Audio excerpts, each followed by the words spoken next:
Is the UFC becoming too woke for their own fans? UFC President Dana White has no interest in going woke.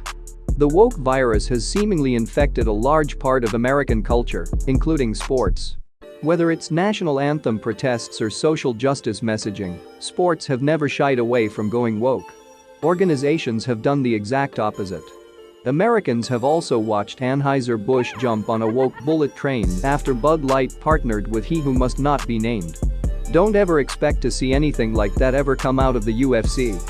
Dana White vows the UFC won't ever go woke.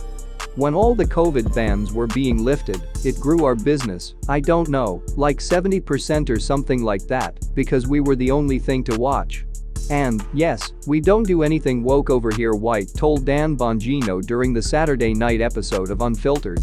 The man responsible for making the UFC a smashing success also said he's never seen anything like the attention Donald Trump gets with fans. Donald Trump was treated like a rock star during UFC 287, and White said there's nobody else who compares. It's insane, if you think about this. I've been doing this for 23 years. When you're walking with Trump, it's a whole nother level. The entire place erupted. Everybody was going crazy, and it was fun.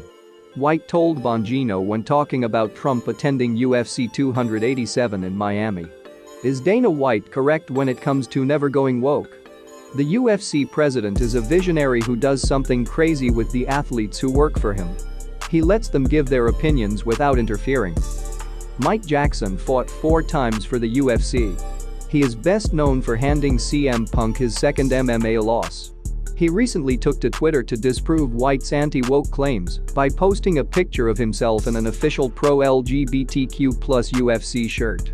Jackson tweeted, "Shout out to Dana White for his woke.The." His contradictory statements have led to significant fan backlash, with many pointing out the inclusion of official Pride Month shorts from the UFC.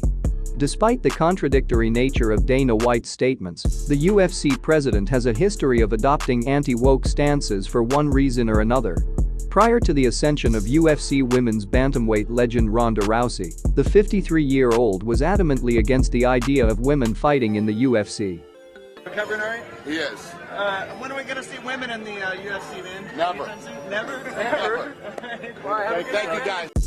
It's wildly refreshing to hear opinions that go against a mainstream narrative be allowed.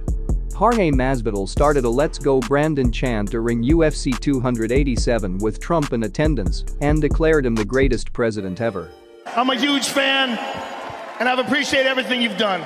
Also want to say, greatest president in the history of the world, sitting right there. I love that guy.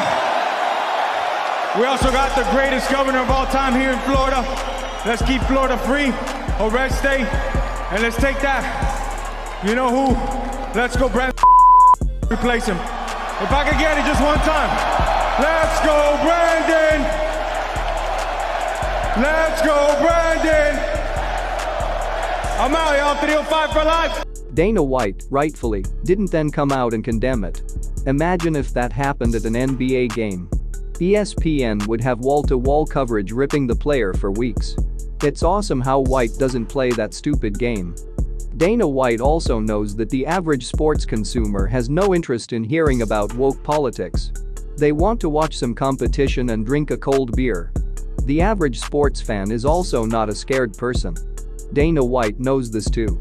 That's why when the COVID fanatics tried to ruin sports, the UFC president vowed to hold fights, and that's exactly what he did. That was the nexus for the now notorious fight island on Yas Island in Abu Dhabi. Now, the UFC is more popular than ever. Turns out that when you give consumers what they want, you get rewarded. That's how capitalism works. Dana White is one of the most important voices in sports, and that won't change. He's committed to giving people a great product, and that means you simply can't go woke. Do you think UFC have become too woke? Leave your comment on the comments section below. Before we finish the video, if you enjoyed this content, like, share, and subscribe. And don't forget to hit the notification bell to get the latest videos from MMA on the go.